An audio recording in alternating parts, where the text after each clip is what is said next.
And the somewhere in the middle, middle.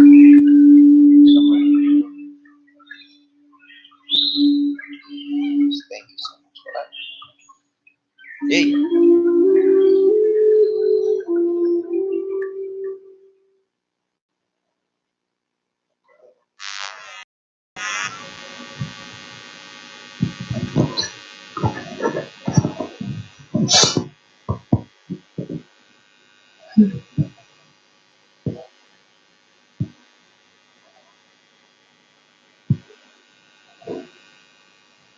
Good morning. Good morning. Good morning to everyone out there. And I have great pleasure in introducing Hannah, formerly Casey. My grandmother's name was Hannah, so I have particular love for that name. And Hannah are you going to play first, sing first? Oh, What I would could. you rather? Yeah, let's do that one. So she's going to sing a song for us, the one you've composed yourself? Yes. One she's composed herself. Very clever girl. And then her talk will be about making choices, which... No, I need to tune it very quickly. Yeah. So we're looking forward to that too. Thank you. Thank you so much. Hello to everyone. I may ask if we can actually turn the recording sound off for a split second just while I tune. I need like half a minute, not even that, because the guitar in the cold weather.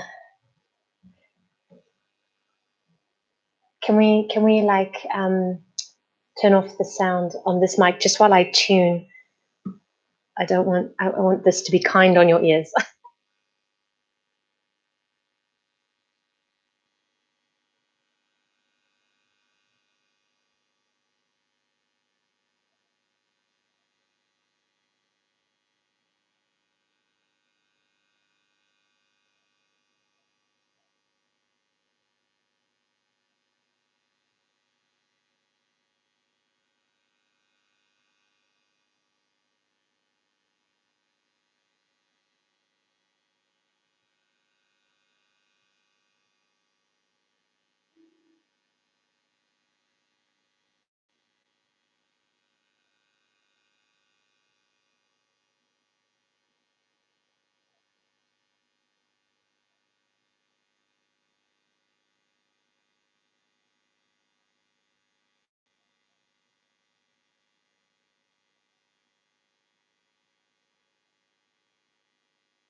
Wow.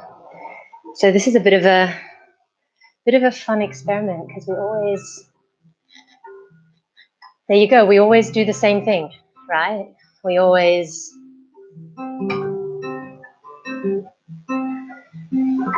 do what we've always done, which is perhaps sing a song at the end. And it can be a bit challenging or confronting even to try something new, to open up to a new feeling within ourselves, because it's our feelings that really create our sense of who we are. So, we might say, oh, I'm a peaceful soul, but unless I can actually feel a sense of peace, then even the words don't resonate. So I said yes to the idea that I might start with some music. Okay.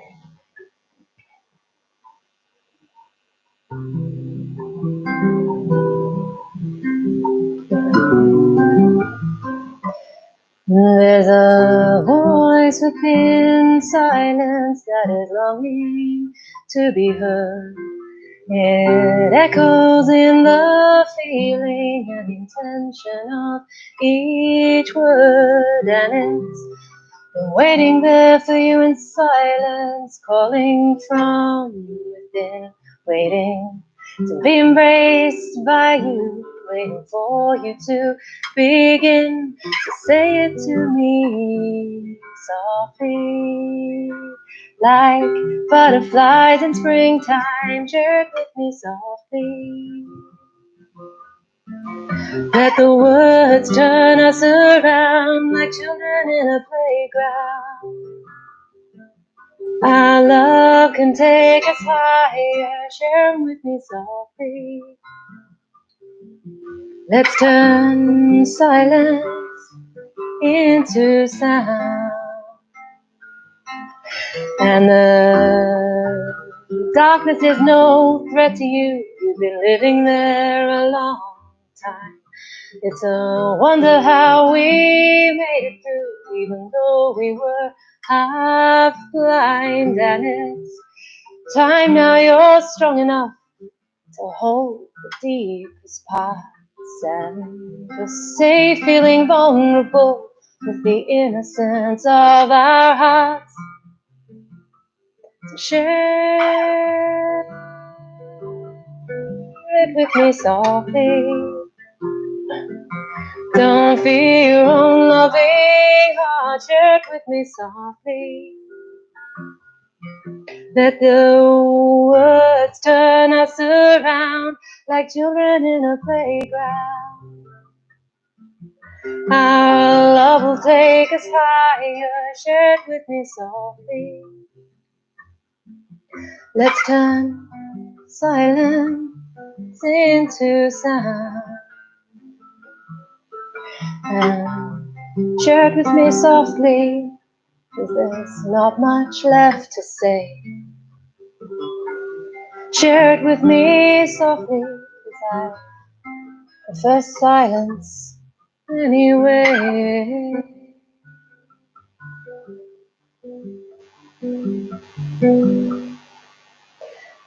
Share that with me softly. Don't fear your own loving heart. Share it with me softly. Let the words turn us around like children in a playground. Our love will take us higher. Share it with me softly. Let's turn silence into sound.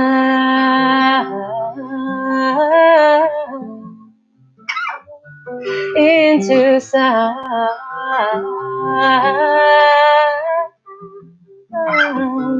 Into sound.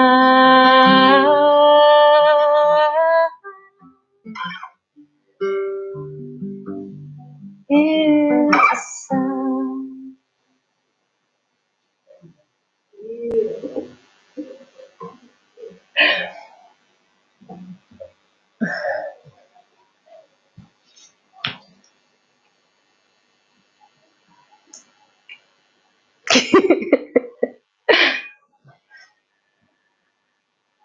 So thank you for sharing that with me, those moments, and I guess for letting me share that with you.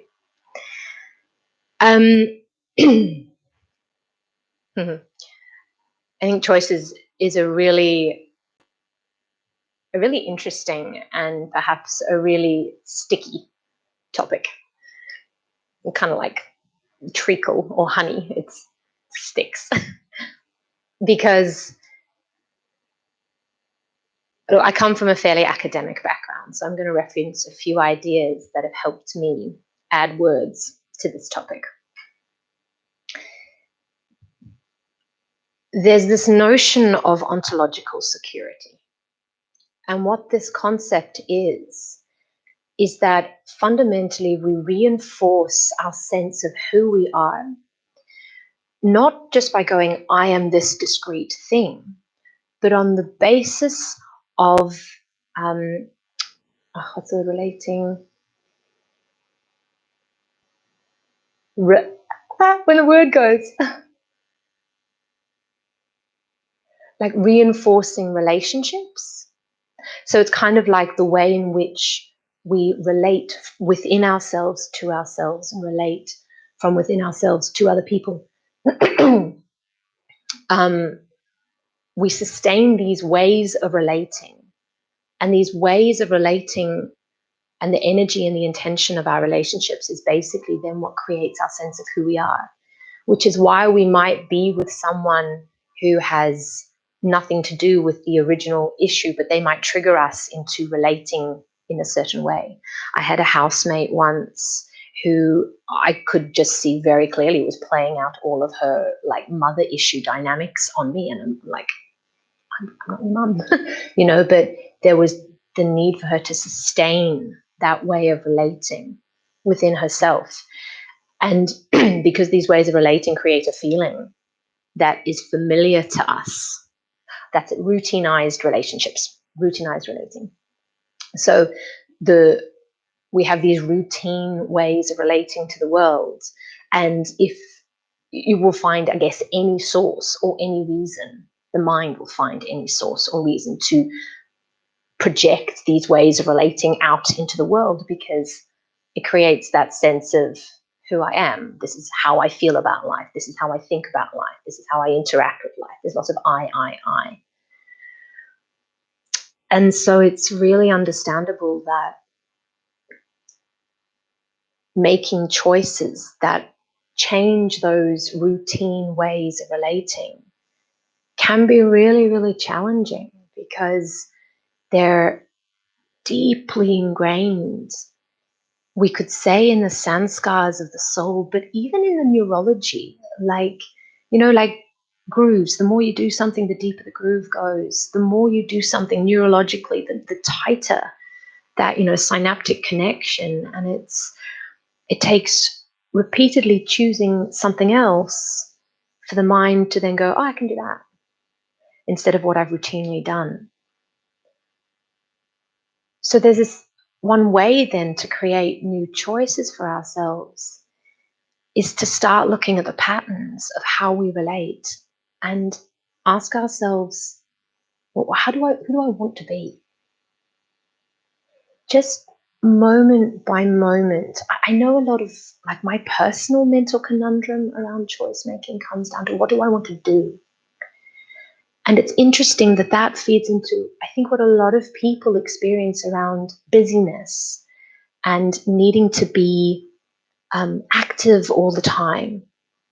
And when we get lost in the do, we forget that what we're doing is actually shaped by how we're being in that moment. And so when I ask myself, who do I want to be? Who do I want to be? We create choice in our mind. Often, if we're in one routine way of relating, we can't really choose something else unless we create an alternative, right? There is no choice for us. And so I think it's important to check, you know, is the ways that I'm routinely relating to the world causing myself distress? Or am I triggering old pain within myself based on my choices? And what can I do instead? And if I base that on who do I want to be, then what I've noticed is that there's almost like an instant ease in letting go of whatever I might have done. And there's like rise of, I want to be a peaceful person. I want to be compassionate. So there's no choice anymore, because there's only one clear answer, but it's sort of like it engages within automatically. It's like, oh, okay, I want to be peaceful. So peace is how I'm going to interact. Even if I'm in a confronting situation with someone who might be challenging my peace in some way, or I want to be happy, or I want to be active. And the thing around all these different qualities that we can bring up, again, in terms of how we think or feel about who we are, is that in a very Jungian sense, we've sort of cut off a whole bunch of things about ourselves that we could interact with the world with, and we've sort of demonized them. Now, I'm not talking about the way in which we go, oh, you have to embrace your anger, don't suppress your anger. I'm actually talking about powerful qualities that we have, what Jung refers to as the golden shadow. So qualities that we have within ourselves that are of benefit to our life. But by kind of saying, oh, I want to paint a forest, but I don't like the color brown. No, I can't paint with brown. How do you paint the fullness of life without the fullness of all your qualities? The capacity to be both silent and still, and the capacity to be energized and active, the capacity to be economical or sensible with your finances, and the capacity to be generous and basing a decision on context, perhaps. But because of our upbringing, we tend to learn, we're sort of conditioned, right, to think that certain qualities are better for a good society or for a good self. Kind of the definition of good gets shaped. And so what I, again, have found is that by asking myself, who do I want to be? It's almost like I open up the paint box. I open up the palette.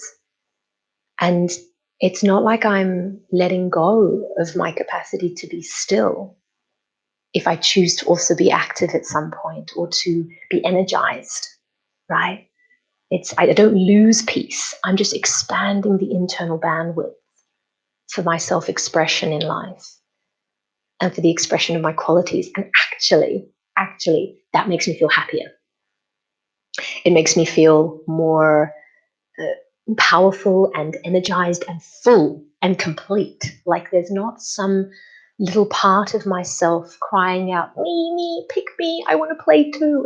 And maybe that voice is like, you know, a sense of playfulness or a desire to dance with, you know, the term reckless abandon comes to mind, but I mean more just a sense of unbridled freedom, you know, without fear of judgment. The whole dance is the no one's watching kind of thing, but generated from within because you've allowed yourself to feel the thing called free and to feel the thing called joy. And, you know, I think particularly for people who have a very strong creative bent, regardless, I think when we unlock one thing, that little thing has a whole bunch of things connected to it. So if we're talking about painting or we're talking about dancing or music, which is just a context I can speak to, but this would be, you'll find a way to apply this in your context. I found that if I really wanted to allow myself to express creativity, I had to also be willing to embrace tenderness, softness, vulnerability, and perhaps strength and courage to really dive into the deeper places of things that I wanted to hold within myself and bring up into the light. Things that I wanted to lift up inside myself and give creative form or expression to. Those, interestingly, those things that sit in silence and that we don't often give sound to, don't bring into the light. So there's another really interesting aspect, I think, about choice. And that's very often we create choice in opposition to what was before. It's almost like there's this internal temper tantrum that, am I speaking just for myself? It's kind of like, would you like an apple? No, I don't want it. Or kind of, do you want a red apple? No, I don't. I'm going to have a green apple. You're still talking apples. So what's really changed? And I was thinking about this in the context of how our choices are basically the foundation of our life. You could say love or peace or happiness is, but that only comes when we choose to be loving or peaceful or happy, regardless of the context or circumstance we're in. And every choice we make is a stepping stone in a certain direction. Now that can be potentially a very sort of, you know, quake in your boots kind of realization.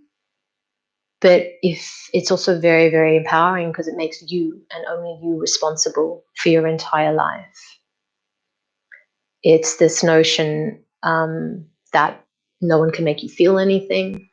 Everything you feel is already inside you and it's just there for you to deal with. It doesn't absolve you of behaving well because I don't make anyone feel anything. No, you still have the responsibility to behave well in life and to make good choices for your own life, because everything you choose has a ripple effect far beyond your choice. I often teach students when I'm kind of, they're not getting the whole thing of you invited this response from your teacher. It's kind of like, what is the notion of consequence? It's not what happens to you. Consequence is what happens to everyone else because you chose something, and that might include you, you know. So I think, sorry, I lost my train of thought for a moment. Right, so choices being the basis of how we create our life. And then the reason it's important to look at our choices at all and the nature of our choice making and what we base it on, whether we base it on routinized relationships, whether we base it on familiar, comfortable feelings, perhaps, be they uncomfortable feelings or pleasant feelings. Like we might, just to give some clarity around that, we might routinize fighting or getting triggered or get angry in certain situations because we're familiar with that response in ourselves, right? But that creates a certain experience in life. We might be familiar with the pain of overthinking, and I mean literally like the brain pain of overthinking. But if we're going to make a different choice, there's, I think, two ways that so far, that I can see that we can go about doing that. Actually, there are two aspects to be more clear. There's choices, and then there's decision making. Let's go here first. So, if we look at it,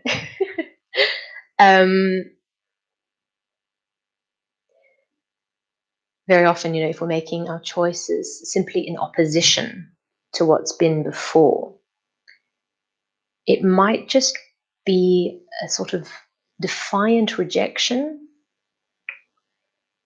but not a clear direction towards where we actually want to go. And there is a huge sense, I think, of courage, of faith in the self, to step outside this space we often play in of choosing the opposite of what exists, just like,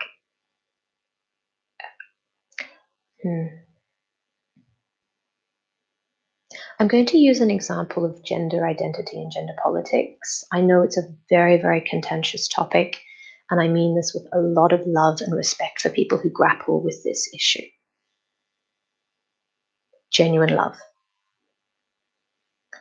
And I'm simply going to take it as an example for how we might look at the ways in which we think about something. Simply about our thinking process, right? The ways in which we make choices. We might say, for example, okay, that there's male, female, and maybe in between in terms of social genders.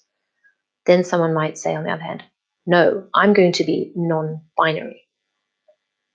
Both of those choices and all the other ones, full respect, they still exist within a dialogue of talking about defining the self in terms of gender. They still exist within a space of defining the selves through an element of identifying, or the opposite, not identifying with the physical self and our temporary identity in this life. But if I want to truly recognize that I am a spiritual being, then perhaps I need to change the foundations of the conversation entirely. And I need to say, actually, I'm not gendered, not in a no gender way, but in a I'm actually not even physical. And it's the energy perhaps of my choices that define who I am as a person. So what I'm trying to describe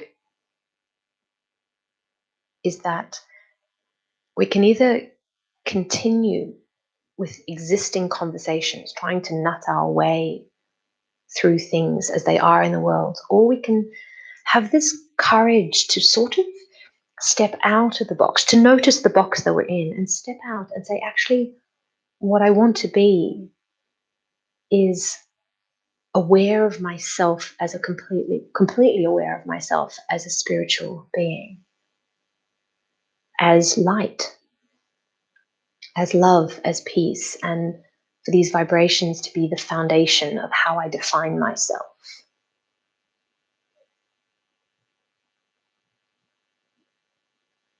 Again, there are these ways in which we trap ourselves in existing conversations. There are ways in which we trap ourselves within the either or of what we perceive to be our options. I'm either this or that, or the other one, or the other one, or the other one. But to put aside all of those conversations, and this, I guess, is the real point, and base our choices not on defiance, or kind of on opposition, but on who I want to be, and to create a vision and an image of what it is that I actually want to step into rather than what I want to step away from. There's a very, very different direction of energy in that. So rather than what I want to step away from, what is it that I want to step into? Perhaps instead of rejecting pain, I want to step into love. I want to step into kindness. I want to step into tenderness. And then basing my choices, or decisions rather, on what will enable me to get there. And that's really exciting and fun and powerful, because that's like creating a vision for yourself of who you want to be, not just how you want to be different or separate from everyone else, or how you want to define yourself, but what do I want to grow into? I had this little like poem once. It was almost like a spoken word thing that came up. And there was this idea of, I will not stand here and glorify the struggle or reify the fight. I'd much rather be like a plant, unfurling towards the light. So I guess it's it, we can talk about life as choices as being struggle or difficult, or we can say actually life doesn't have to be a challenge at all. We can take a completely new lens on it. We can take a completely gentle approach to creating our lives, to making choices, and to perceive opportunity and to perceive the world with ease, rather than as an either or battle in our choices and our decisions. And I hope that makes sense. Yeah, some clarity. I know I do a lot of like circlic talking. I think it's a cultural thing. I come from a Jewish background with storytellers. So I hope there was some jewels in that. Yeah, I think everyone would have found their jewel, hopefully. But the last little thing, this is just like a cognitive little strategy you can use around decision making. Because there's the issue of, never mind the issues. Sometimes we feel trapped. And it's, I have to do this or that. We feel like stuck between two options. And there's that, what am I going to do? Or there's the I could do this or this or this or this or this or this or this or this. And it goes on endlessly. And how do I decide? Very, very simply. If you're feeling trapped, create more options for yourself. There are always more options. And if you have too many options, pick one. And stop generating more I think this is very much the overthinking bucket. This could happen, and then that could happen, and this. Okay, great, I'm going to do that, but then this could happen, and then stop creating more options. And all of it actually comes down to having faith in yourself. And I think having that goal and that vision on who you want to be, knowing that you already are that. And when you have the vision, then it's like, oh, well, that's who I want to be. I can just use that quality. Sorry, fluff. I can just use that quality now. It does come automatically. Sure, you'll notice when there's this power, so that the manifesting power gets really, really, really strong when you're absolutely clear on what you want. It seems to pop up a lot quicker. Maybe it's the same for personal growth and development and the journey, the process of enlightenment, of enlightening our minds, of enlightening our lives, of enlightening our hearts through our relationship with the Supreme Being, the one that we call God. Through my relationship with myself, let me routinize new relationships with myself, with the Supreme Being, with my fellow human beings. And you'll see that drop by drop, you already are all the things you wished to be. And now they come to life. You start to embody them and manifest them. And the world suddenly is as you always wished it to be. Like that.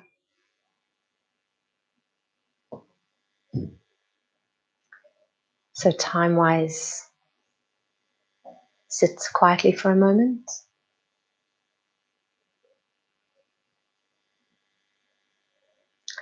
And I actually will, just as like a teaching thing, I will invite everyone to, in these quiet moments, listen deeply and listen for what was that one jewel that really was like, that's the thing, but that you didn't even realize that you came here today to pick up. It's like you committed to coming, you showed up, and there was something waiting for you, and that was it. And just trust, like affirm for yourself what that was. And maybe even afterwards share it with someone, because then that double stamps it. It's not just like this gossamer thread in your mind that can drift away. So thank you for coming. Thank you for being here.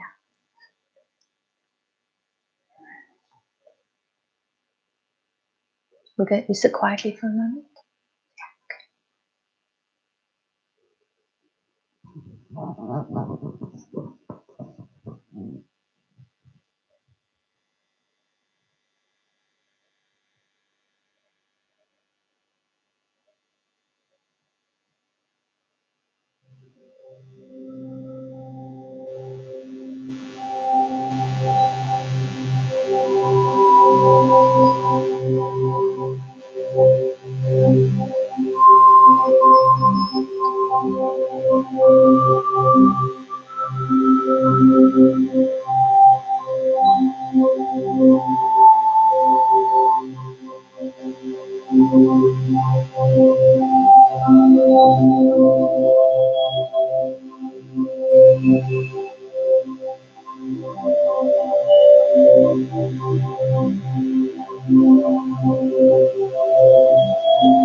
Thank you, Hannah. That was absolutely beautiful. And what I got myself is you don't have to choose opposites. You know, there's so many shades in between, and to have the courage Choose something different for yourself. It's very enabling. Yeah. Thank you so much. Oh. That was beautiful. Yeah. Does anyone else? Oh, yes. What? Oh, I was going to say, do you want to share something that came up for you in your? No, I know, but if people speak, then I can either share with others or. Lovely. Yes, we have a real human in the room. I've been joining these remotely, and today I have the gift of being here. Oh, wonderful. And I just wanted to say I'm at a point of change, which the coronavirus has really challenged in work and Sure. everything. And I've been generating options all over the place. So when you said take one, try it, go with it, because the last week I thought there's too many. There's too many now.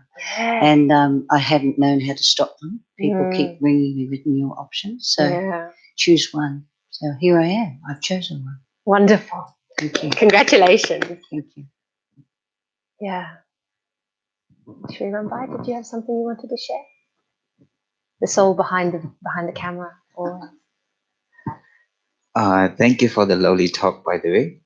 And yeah. Yes, come. Shining face. Shining face in front.